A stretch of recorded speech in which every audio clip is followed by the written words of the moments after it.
Hey guys, today I'm going to show you how to turn an infused herbal oil into an herbal salve. So last week I showed you how to make this infused oil out of carrier oil like olive oil or sweet almond oil and some dried herbs. So I'm going to put a link to that video up in the cards and then also in this description box below. And you can go check that out if you haven't. Make sure you get caught up to speed. So all you're going to need to make your salve is your infused oil. You're going to need some beeswax. This is grated beeswax. You can buy it already in small little pieces. It's really awesome, but I have taken big chunks of beeswax before and just grated them with a cheese grater or even like cut them into small pieces. The reason you want small pieces is so that it melts quicker, because you're going to be melting it down and it just takes forever if it's this big chunk of beeswax. You're also going to need a double boiler. And I'm going to use a little bit of vitamin E oil. It's not necessary, but it does help prolong the life of your salve. So if you have it on hand, throw some of it in. If you don't, no big deal. You're also going to need some sort of container to store your salve in. I have metal tins like this that you can buy online. You can also use glass jars. So I have my double boiler going. There's water in the bottom and it's starting to heat up a little bit. The reason you want to use a double boiler is because you don't really want to heat your salve up to a super high temperature. You just kind of want to warm it. It's kind of like how you would heat milk up. So you want to be really gentle with this so you don't kill the good properties.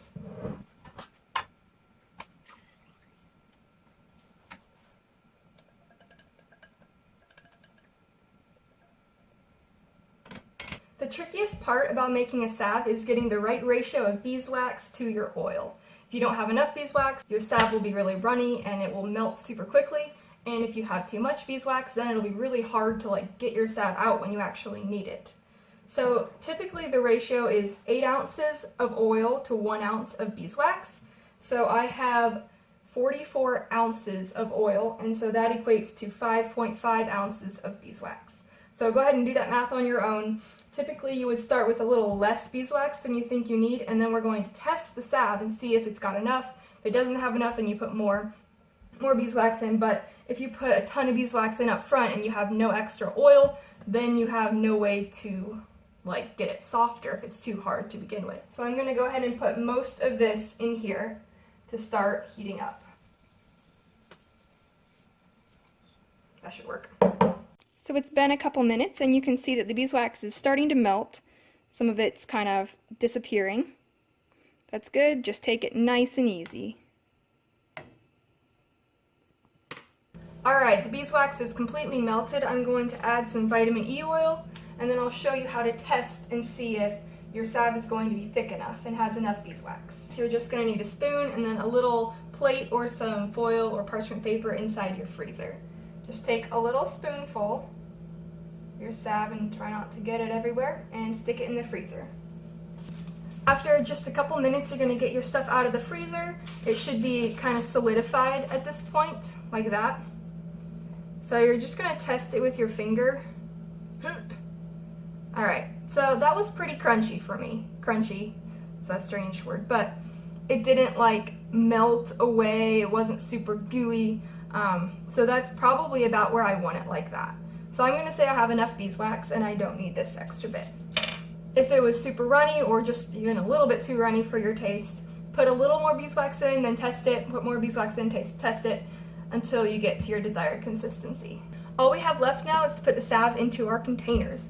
So I like to use a little thing with a spout. That makes it easier for pouring. You do what you want to do.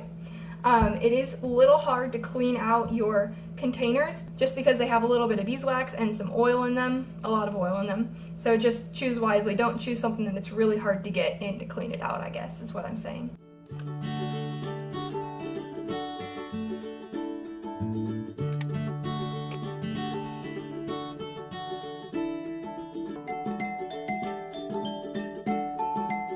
Alright you guys, I made an absolute mess, but that's okay. I'll clean up later once it's all hardened. After a couple of hours, your salve should have hardened up. You can go ahead and put a lid on it and a label, and make sure you keep it out of direct sunlight if it's in a glass container. You want to be careful when you're carrying this around. Even though it is solid at room temperature, if it were to be in a hot car or just even outside in the sun for a little bit, it will get pretty melty. So you don't necessarily want to keep it in a purse where it can be jumbled around and turned upside down. So just be aware of that. And that is it for this video. Thank you guys so much for watching. Please give me a thumbs up if you enjoyed this kind of content. That way I can better tailor the future videos to suit what you guys want to see. And make sure you subscribe so you actually get to see those videos. Remember to love your people, work hard, and never stop learning. Bye!